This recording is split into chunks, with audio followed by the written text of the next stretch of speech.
ओम नमो भगवते वासुदेवाय नमः। गरुड़ पुराण 7वां अध्याय। सुज्जी ने कहा, इस प्रकार का वर्णन सुनकर गरुड़ पीपल के पत्ते के समान कांपने लगे और उन्होंने मनुष्य के उपकार के लिए श्री केशव भगवान से फिर पूछा।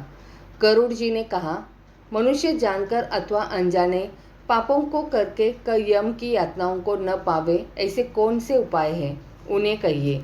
संसार रूपी समुद्र में डूबते हुए दुखित आत्मा वाले, पाप से नष्ट बुद्धि वाले, विषय वासनाओं से नष्ट आत्मा वालों के उद्धार के लिए हे स्वामी, पुराण में जो निश्चय बतलाए हैं उन्हें कहिए, जिससे मनुष्य सद्गति को प्राप्त होते हैं।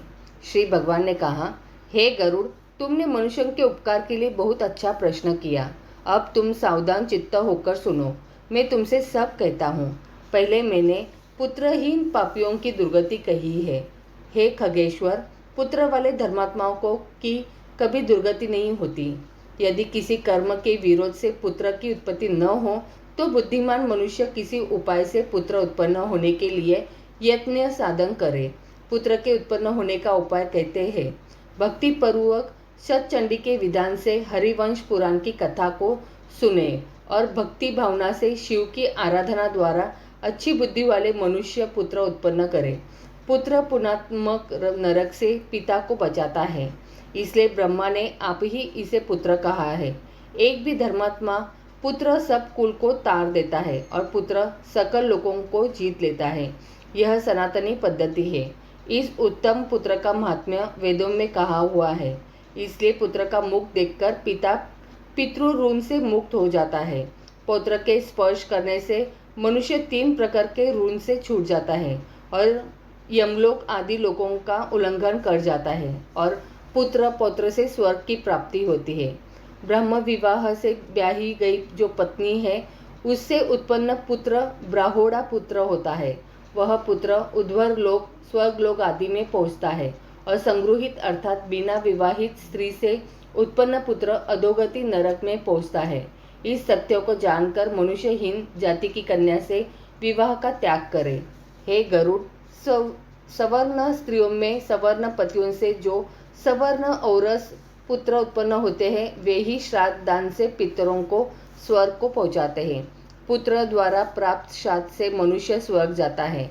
यही नहीं, अपितु प्रेत भी पराये किए दिए श्राद्ध से स्वर्ग को गया है। उसे सुनो। इसी बात के दृष्टांत के लिए पारलौकिक दान के उत्तम महात्म्य का सूचक प्राचीन इतिहास कहता हूँ। हे गरुड़, पहले रेताऊ युग में सुंदर महोदयपुर में महाबलवान और धर्म के निष्ठावान ब्रह्मवाहन नामक राजा हुआ। विधिवत यज्ञ करता, दान देने वाला, लक्ष्मीवान, ब्राह्मणों का भक्त, साधु का प्यारा और चरित्र आचार तथा गुणों से युक्त और दया तथा दक्षिणा से युक्त, धर्म से अपने औरस पुत्र के समान प्रजा का पालन करता था और दंड देने योग्य अपराधियों को दंड देता हुआ वह राजा नित्य ही क्षत्रियों के धर्म में तत्पर रहता था। किसी समय महाबलवान वह राजा सेना सहित शिकार के लिए गया और नाना प्रकार के वृक्षों से युक्त घने वन में प्रवेश किया। वह वन नाना प्रकार के मृगों से भरा हुआ था। उसमें नाना प्रकार के पक्षी कलरव कर रहे थे। राजा ने वन में दूर से एक मृग देखा। तब राजा ने अति तीक्ष्ण और अति पूर्ण बाण से उस मृग को बेधा और वह मृग राजा के बाण को लेकर अदृश्य हो गया। रुधिर से गीले स्थल को देखते हुए उस राजा ने हिरण का पीछा किया और उस प्रसंग से दूसरे वन में प्रवेश किया। भूख प्यास से सूखे कंठ वाले और श्रम के संताप से अंधर मूर्छित राजा ने जलाशय पर पहुंचकर घोड़े समेत ही स्नान किया। कमल आदि के गंध से सुगंधित शीतल जल पिया। बाद में उस प्रभुवाहन राजा ने जल से बाहर निकलकर विश्राम किया। सामने शीतल छाया वाले बड़ी बड़ी शाखाओं से अति विस्तृत और नाना प्रकार पक्षियों के समूह से गुज्जित मनोहर वट वृक्षों को देखा था। सबसे अधिक ऊंचा होने के कारण वह वट वृक्ष उस जंगल की भारी पताका के समान प्रतीत होता था। उसी के मूल के समीप पहुंचकर राजा अर्धनिद्रित हो गया। उस राजा ने क्षुधा से पीड़ित, व्याकुल इंद्रियों वाले, बिखरे व बालों वाले और मेले कुचेले, अत्यंत भयानक, कुबड़े, लंबे और दुर्बल एक प्रेत को देखा। विकृत और घोर राक्षस को देखकर बभ्रुवाहन बहुत विस्मित हुआ और प्रेत भी उस घोर वन में आए हुए उस राजा को देखकर चकित हुआ। वह प्रेत भी उत्कंठित मन से राजा के समीप आया और हे गरुड़, प्रेतराज उस समय राजा से बोला कि हे राजन, आपके दर्शन रूपी मिलन से मैंने प्रेत भाव छोड़ा और परम गति को प्राप्त हुआ। हे महाबाहो, आपके संयोग से आज अति धन्य हुआ हूँ। राजा ने कहा, हे प्रेत, यह कृष्ण वर्ण बड़ा भयानक मुख और घोर दर्शन, ऐसा बड़ा अमंगल प्रेतत्व तुमने किस कर्म के परिणाम से पाया? हे तात, तुम मुझसे इस प्रेतत्व का सब कारण कहो। तुम कौन हो? किस दान से तुम्हारा प्रेतत्व दूर होगा? प्रेत ने जवाब दिया कि हे राजश्रेष्ठ, मैं तुमसे आदि से अंत तक सब कहता हूँ और मेरे प्रेतत्व का कारण सुनकर तुम मुझ पर दया करने योग्य हो। सब संपत्तियों से पूर्ण वैदिश नाम का एक नगर है जो अनेक प्रकार के जनपदों तथा रत्नों से परिपूर्ण है। भवनों और प्रसादों की शोभा से संयुक्त और नाना प्रकार के स्रोत, स्मार्त आदि धर्म से युक्त है। हे तात, उस पूर्व में देवताओं का पूजन करता हुआ मैं निवास करता था। मैं वैश्य जाति का हूँ। मेरा नाम सुदेव है, यह आप जाने। मैं हविष्यान से देवताओं को और कव्यांत से पितरों को संतुष्ट करता था। नाना प्रकार के और दानों से मैंने ब्राह्मणों को संतुष्ट किया और दीन, अंधे तथा पंगु मनुष्यों को मैंने अनेक प्रकार से अन्न दिया। हे राजन, यह सब मेरा सुकर्म देवयोग से निष्फल हो गया। जिस प्रकार मेरा सुकृत निष्फल हो गया, मुझे संताति, मित्र, बांधव आदि ऐसा कोई नहीं है जो मेरी औधर्व्य देही क्रिया करे। हे महाराज, जिसका षोड़ मासिक श्राद्ध नहीं होता है, सैकड़ों श्राद्ध करने पर भी उसका प्रेतत्व नहीं जाता, हे महिपिते, तुम औधर्व्य देही क्रिया करके मेरा उद्धार करो। राजा इस लोक में सब वर्णों का बंधु कहा जाता है। इससे हे राजन, मुझे तारे, मैं आपको मणि रत्न दूंगा जिससे मेरी सद्गति हो और प्रेत की योनि छूट जाए। ऐसा कार्य करे। हे वीर महाराज, जो मेरा प्रिय करना चाहते हो तो आपको ऐसा करना चाहिए। भूख और प्यास आदि के दुखों के कारण प्रेतत्व मुझे बहुत ही दुस्सह है। इस वन में सुंदर स्वादिष्ट फल है और शीतल जल है।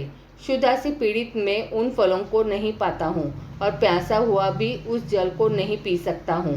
हे राजन, यदि मेरी औधर्व्य देही क्रिया नारायण विधि से हो और उसके आगे की सब विधियाँ भी वेद मंत्रों से कराई जाए तो निश्चय ही मेरा प्रेतत्व नष्ट हो जाए, इसमें संदेह नहीं है।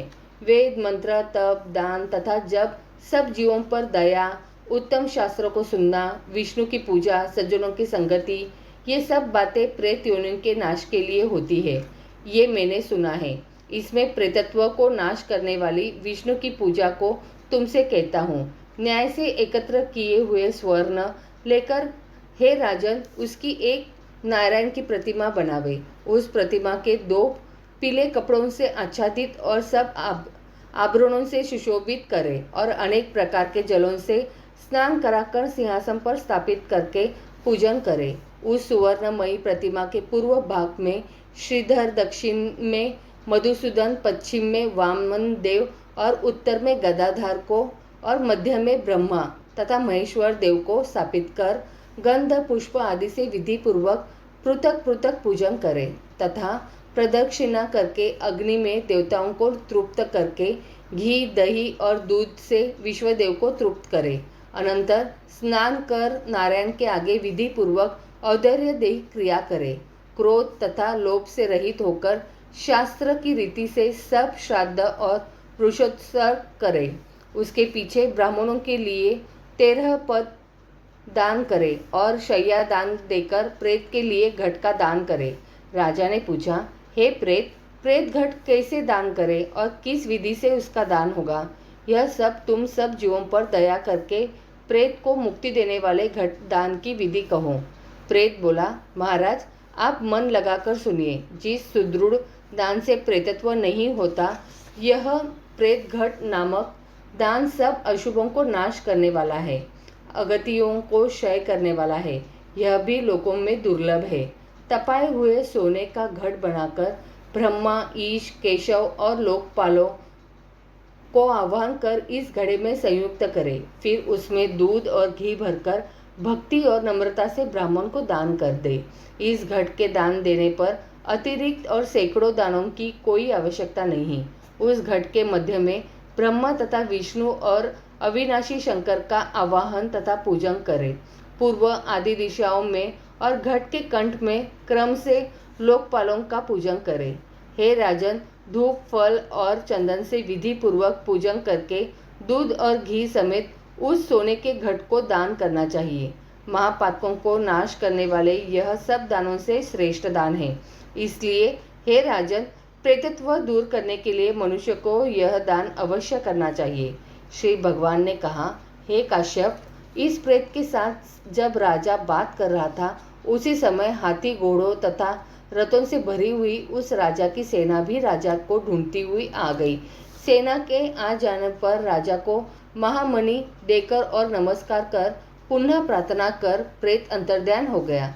फिर उस वन से निकलकर राजा भी अपने नगर को आया और अपने पुर में पहुंचकर उसने प्रेत के कथानुसार कहा, हे गरुड़, राजा ने औदर्य दैहिक विधि से उस प्रेत के लिए सभी श्राद्ध किया। उसके पुण्य देने से प्रेत योनि से छुटकर वह स्वर्ग लोक को गया। दूसरे के दिए दान और श्राद्ध से प्रेत भी उत्तम गति को प्राप्त हुआ। अन्यथा यदि पुत्रों से दिए गए श्राद्ध से पिता सद्गति को प्राप्त होता है तो इसमें क्या आश्चर्य है। इस पवित्र इतिहास को जो सुनेगा और कहेगा वे दोनों पापी होने पर भी प्रेत योनि को प्राप्त नहीं होंगे।